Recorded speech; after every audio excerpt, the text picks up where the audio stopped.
This is the weekly wrap up presented by the Conversation Project. I am Jay Cleveland Payne, and this is simply the wrap up of news stories we posted all week long on the Conversation Project's feeds on Facebook or Twitter, or X if you will, and talked about at least most of them throughout the week in our Things You Might Have Heard video cast podcast we do every single weekday morning. For the daily thing, we give you the news of the day over the previous day, and we curate those into the best possible story for time that's allotted. Today, we're going to give you in this podcast the straight dope. It's the stats on alone. The top 10 stories per your true engagement story score, telling us what data driven model gave us stories from 1 to 10. We also give some perspective with stories that weren't quite there, of course, those being the almost rans, those stories from 11 through 15, and some real perspective of what people didn't seem to get into with the story, the almost relevant story of the week. That story counting down at number 220 today. And the real interesting thing about that is this is one that probably got a lot more play, and it didn't get a lot of play in the mainstream as well. One of those interesting things about that one, it should have got a lot more play mainstream,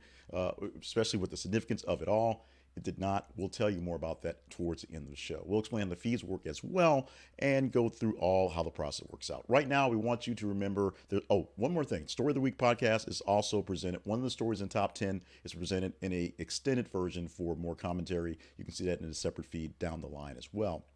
Now, big thing here is we need you to follow the feeds, Facebook and Twitter, facebook.com/this is the conversation project, twitter.com, x.com/th_conversation.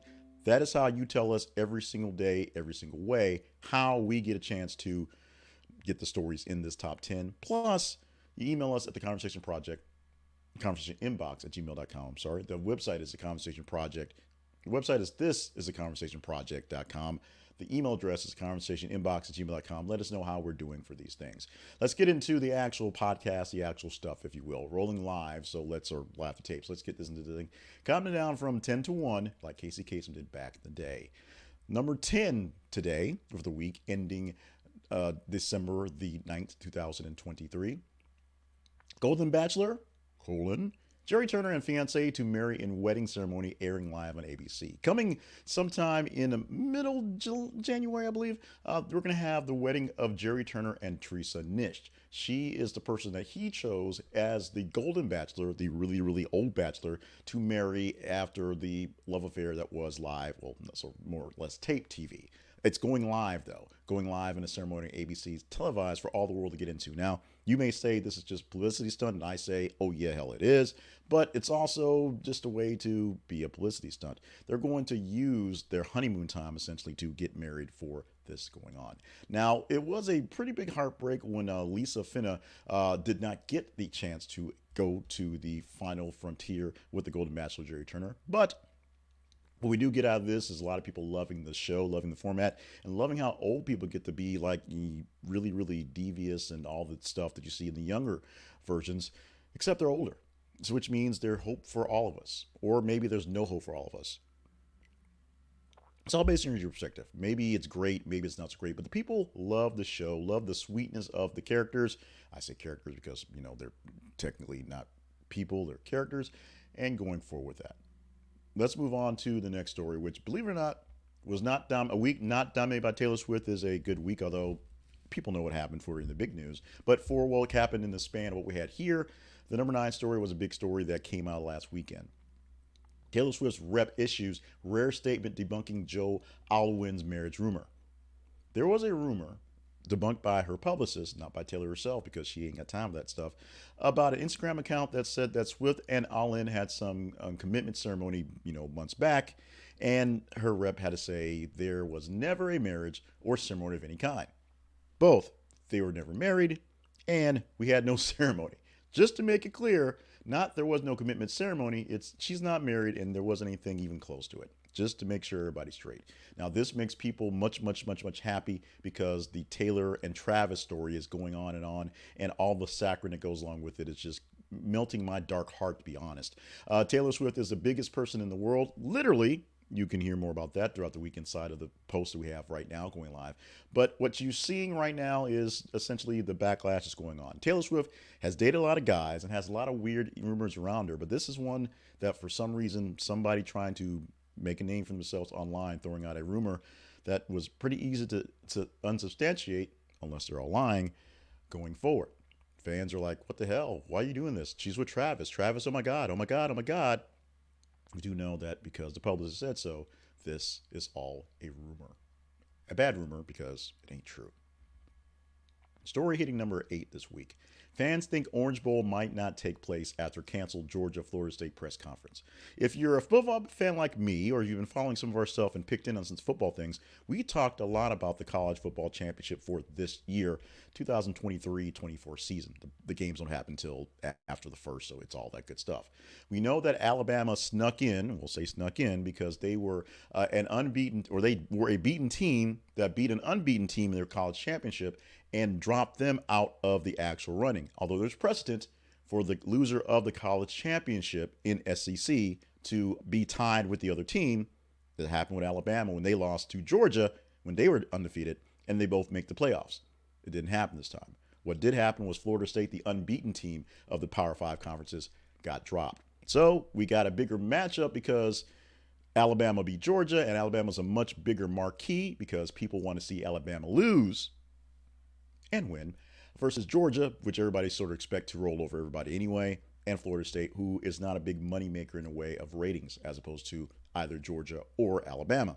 It is what it is. It do what it do. It be what it be. What this would have said was essentially Florida State probably had no chance, being that Texas was able to actually win their conference. They're a one-loss team as well, win their conference championship, and this is their final season in their conference, moving to the SEC next year. So there's big storylines for that one. This is all come down the line. Michigan's sort of a wild card because Ohio State should have been there, but Michigan won, and yada, yada, yada, yada, yada. Bowl games happening very soon. We have coming up the big bowl games happening within days across the nation, and the big ones after the first.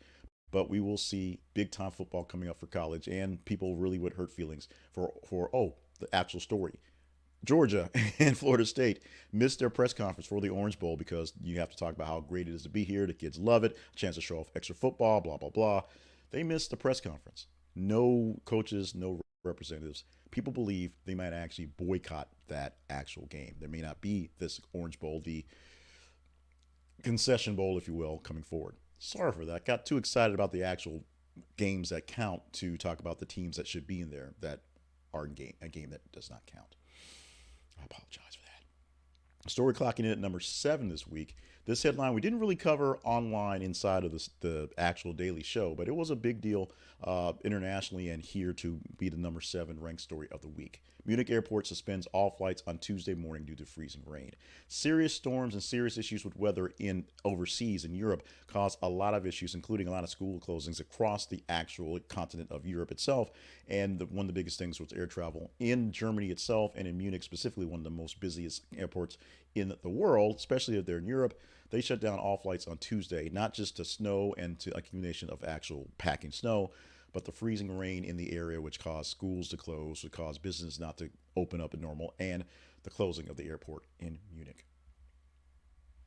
And number 6, Juliana Margulies, Susan Sarandon, issue apologies over recent controversial comments sparked by Israel-Hamas war. Juliana Margulies talked about how marginalized communities, that's basically the blacks, the Hispanics, the people who are basically the put downs here over time, should be supporting more Jews in an episode of a podcast she did over the past week or so. Susan Sarandon was at a pro-Palestinian rally in New York a few weeks back, more than a few weeks back, because it took a while to get something kind of process. And she was basically doing the down with Israel type stuff. Israel is bad, Israel is evil, free the Palestinians, yada, yada, yadas. So backlash happened. For Margulies, it was just a lot of people saying, what the hell are you talking about? And for Sarandon, it was being dropped by her talent agency, which means they're like, why are you doing this? We're not working for you. Hope you get some movies someplace else because we don't care anymore. So both of them backtracked pretty quickly once the actual backlash happened on their saying. Both of them arguing from different points of view, different sides of the conflict, literally, if you will. And both of them were able to try to play to the audiences and say they were sorry. Will it get fixed? We shall see. We shall see. We shall see. This becomes a much larger issue on what side you take in these discussions and what you actually take the time to say and who hears it and who cares. And if you care. Susan Sarandon and Juliana Margulies apparently didn't stand behind their words strong enough to stay with them after the backlash, so you can take that with whatever grains of salt you want to. At number 5, 49ers linebacker Dre Greenlaw, Eagles security chief Dom DeSandro ejected in NFC title game rematch. Eagles and 49ers played just a regular season game last week, but what happened was there was a scuffle between one of the players and the Eagles head of security. A security person, a person on staff, had a scuffle with a player in the end zone, which led to a lot of back and forth, a lot of kind of crazy confusion, them being ejected, and people watching the chief of security walk down the tunnel and being kicked out of the building for the game after fighting with a player. This is leading to some new rules and regulations and a lot of just people keeping an eye on things for actual staff members jawing off with players on the field, which happens a lot, if you will. But this is a case where somebody who really should have known better, the chief of security, who's supposed to have a cool head in these situations, got an uncool head in the situation and got himself tossed out.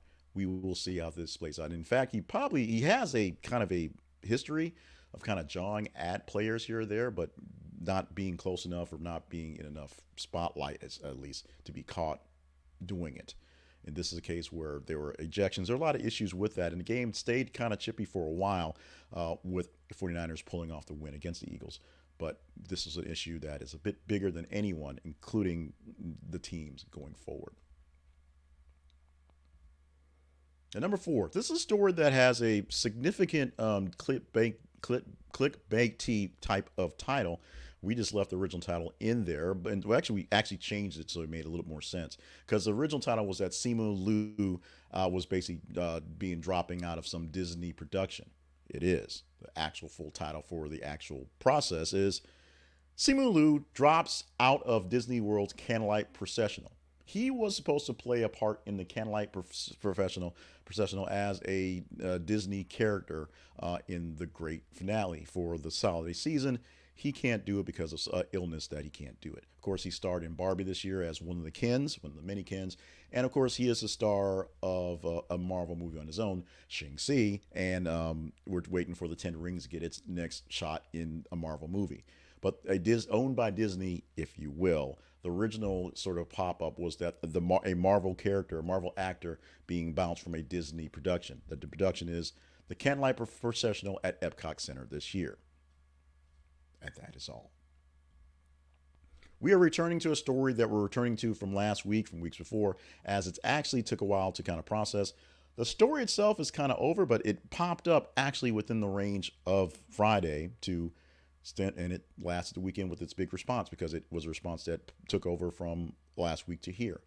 What's all the hubbub about? The number 3 story is the headline of Angel Reese reveals reason for 4-game absence. We actually had this story in last week's top 10 because it was the fact that she returned, and then we just updated with the updated actual headlines because it made more sense. Basically, mental health break. Although being pulled from the game against Kent State was a coach's decision from there, but she spent 4 games away from the team, 4 games away from the court, if you will, not playing because of mental health. Now, the rumors that we said every single time is there's beefing between the parents of the players, and because Angel Reese I say apparently a lot, lots of very bad grades. She has a poor GPA, she's not doing well in classes, and just sort of showing up to play games.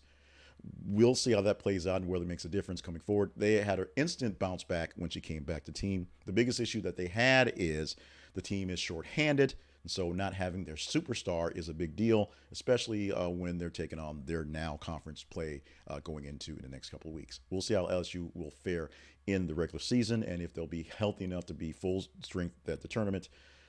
We'll just have to see. Our number 2 story for this week, Jonathan Majors' defense brings up accuser's ex-high school boyfriend. And this is a story that's not so much about Jonathan Majors, but this is going along the lines of many of the stories we had later in the week, where Grace Jabari, who of course is the ex-girlfriend who is suing Jonathan Majors, or actually she's not suing, he's just being brought up on charges of battery and all those things. So she's the defendant, she's the target, because she's suing in a way. Her second day of testimony had excused herself from the courtroom for just being emotional. They're bringing up everything from her past because that's what they do. They want to discredit her by bringing up everything they can about Ms. Jabari to see what they can do, what's going on. Going from just regular stuff to a different subject, essentially how she has been with other men, essentially to basically paint a picture of a person who just isn't a great person. What we've gotten from your responses in these stories is twofold. One, Jonathan Majors is trash and needs to be dumped immediately, or Grace Jabari is trash and needs to leave this man alone and be put someplace on by herself, because there's essentially an equal amount of hatred for both sides, which is good because that means there's discussion and it's equal. There's nobody's really taking over it. What's bad is there's hatred for either side, and this issue actually happened. We shall see what's going to happen going forward. This is already in court. Whether Mr. Major will find a way to survive this and continue on in his rocket ship life as a movie star right now, whether it will bring him down, or whether Grace Jabari will have to face the music of this testimony, whether she wins or loses. Let's get to the fanfare, the finality. Finality, I think that's a real word. The talk of the top story for this week. This story earned its stripes, earned its right, so we're going to give it all the accolades that it deserves for this week. Now, this story is the top out of 220 stories posted this week. We told you that. The bottom story, the almost relevant story this week, number 222. It is more relevant by that story, not by the crazy numbers we had in the last couple of weeks, because Taylor Swift overtakes everything, but only by 530,900. That's more better in range than 2 million like last week. It was more responsive. It's more responsive. People engage in this story than they did with Jonathan Majors and his defense team story by about 35%. So that's not a big jump. So these numbers this week in the realm of reality, mostly because Taylor Swift didn't do anything major other than just say she wasn't married, and that more or less happened last week. So we're glad for that. We're glad for Taylor Swift, but she can't just overtake everything around here. This story was the top story on Facebook and Twitter, which may help it be there on the tops, and got 10.66% of all engagement of all 220 stories this week. This story headline, the headline reads like this. A Las Vegas shooting suspect was a professor who recently applied for a job at UNLV. Now, this is a story that we covered over a couple of days as it grew to getting the actual details. Happening earlier this week, where a mass shooting at the University of Nevada, Los Angeles, where initially heard that 3 people died, 4 people injured, and the gunman dead after a shootout with the actual police. After about a days of work, we had tricklings of information on the gunman. We're not going to give his name here in the actual story, but he was a professor who had applied for many jobs around the region in Las Vegas, in Nevada, picked up for none of them, and came to UNLV with a list of faculty members that was essentially, they believe, a target list. None of the people on that list were actually targeted or actually harmed in the attack. The 3 people that were harmed, that did die, and other people that were harmed were people that were there for the attack. And it's amazing things like this turned out to be, by the numbers, I believe the 39th school shooting at a university level shooting. And it was the 80th shooting of a school itself. So 41 shootings at high schools or elementary primary schools, and 39 at universities. And it basically doubled last year's number. This is an issue that we're not getting away from. We're not going to back away from. And we're going to hear, even though we're not going to hear the right things we want to hear, things about what we're going to do about guns and whatever. As far as you can tell, the man purchased his gun lawfully. They were lawfully owned guns, and there wasn't anything other than him being an eccentric professor, nothing out of the ordinary you knew about the man in the process. We shall see as we get more details going down the line.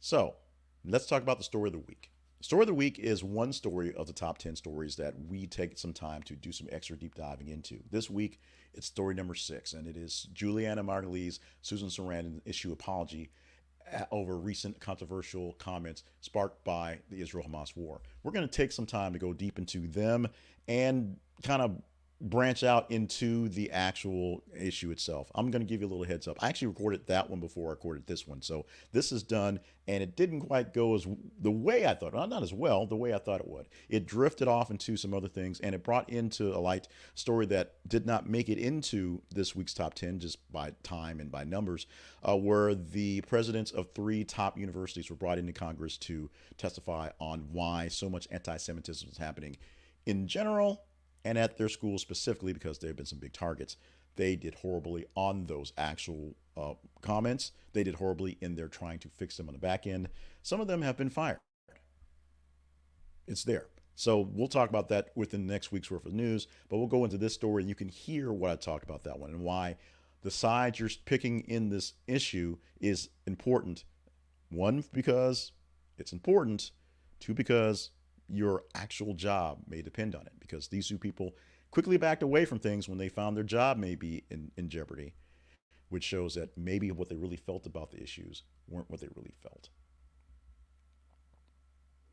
The weekly wrap up for the week ending December the 9th, 2023. The top 10 is all done. We're going to take a quick pause and get into the salesy stuff. We've got to sell you some stuff.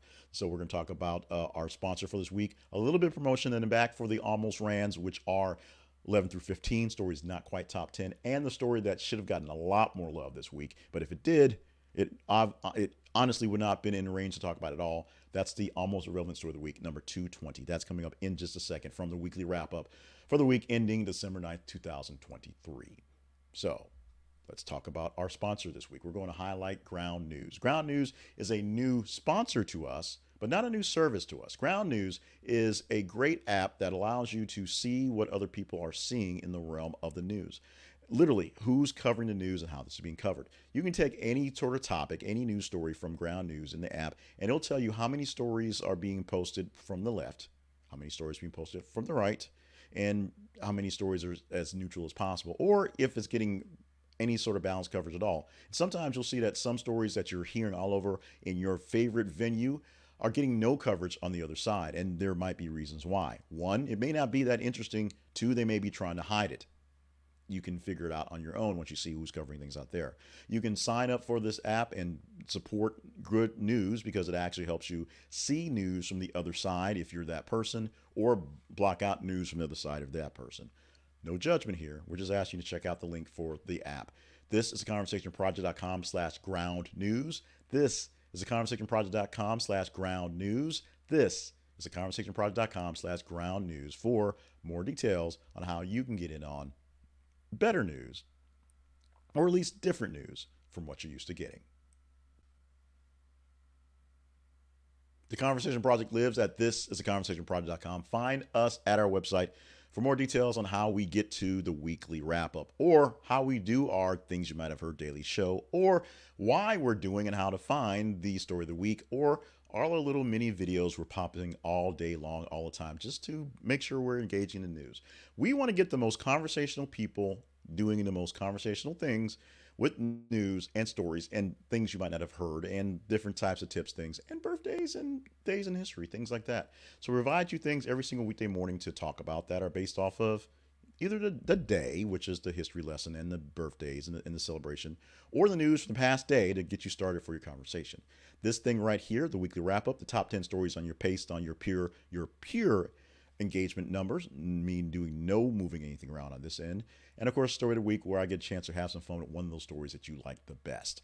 Follow us on Facebook and Twitter. Follow us on our feeds and show us what we should talk about, because when you do that, engaging the stories, that's how we get the stories. And of course, if you deem us worthy, check out our partnerships page and tell us that we're pretty and that we're worthy of a little extra help to make this thing go forward. We have a lot of great things popping up for 2024, and we have a lot of great little chattel near me under a pile of stuff I'll show you right now. We have the keychains are in. We've got the coffee coming in. I've got some t-shirts being made, so those will be there. So people who will go to our partnerships page and be a partner via Buy Me a Coffee are going to find very soon, or we'll catch up to you guys. Great stuff you'll get along those lines. It's like PBS. It's like the pledge drive. Get it, give us $1,000, we'll give you a coffee mug. I think that's a fair price.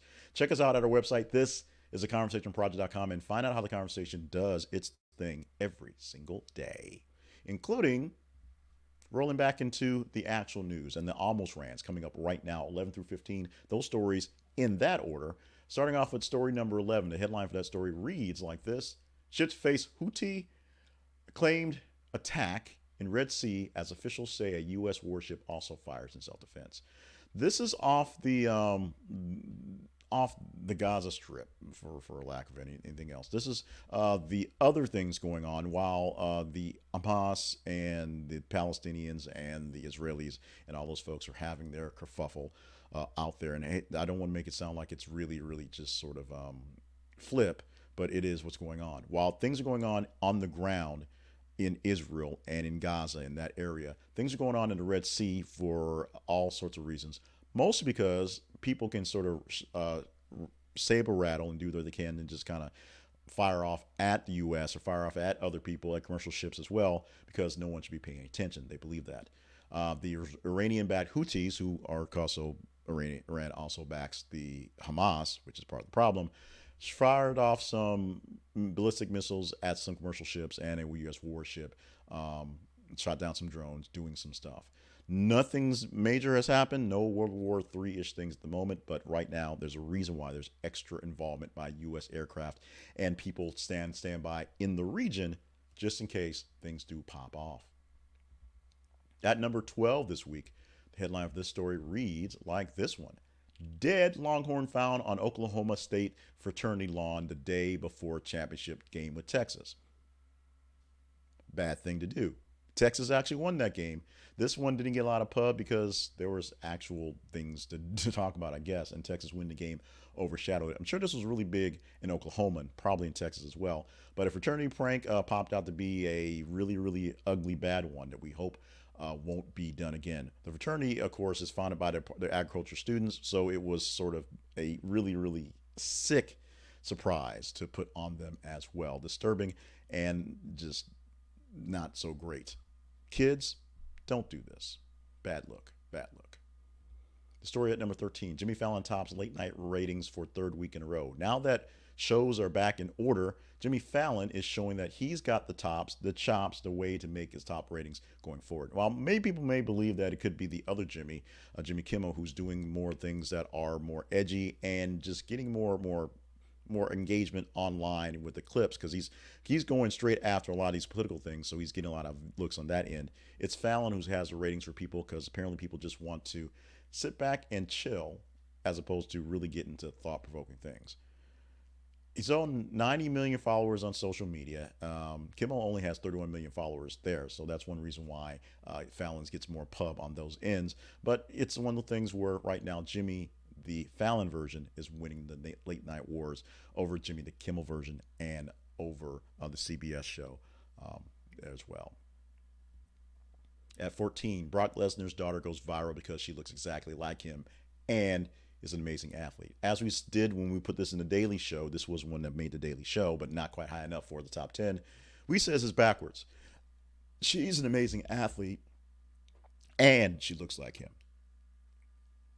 Nobody's messing with either one of them. She just broke the record in the shot put for her university, Colorado State. She's 18 years old, so she's got a long way to go. And the biggest thing that people are wondering about is she going to hit the squared circle and become a professional wrestler, a sports entertainer, if you will, like her father did?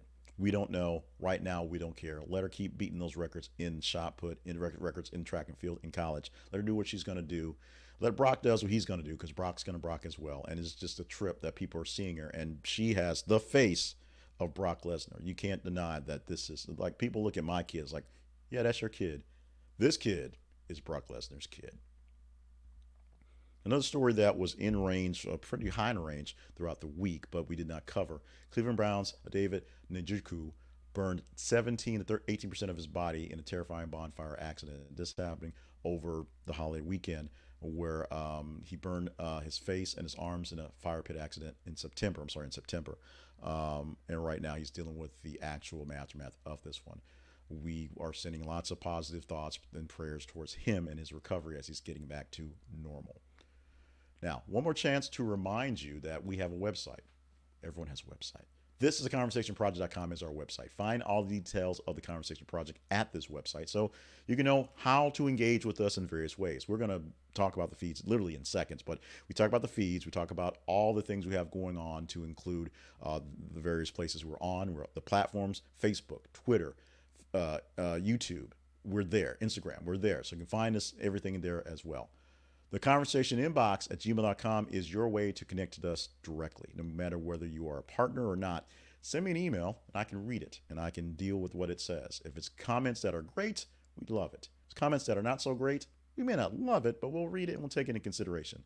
If it's just mean thoughts, we will say many prayers for you. We get a lot of mean thoughts, we say a lot of prayers. That happens. The conversation inbox at gmail.com. And the feeds, of course, facebook.com/this is a conversation project and twitter.com. I'll change it when the website actually changes to X. Twitter.com/th_conversation.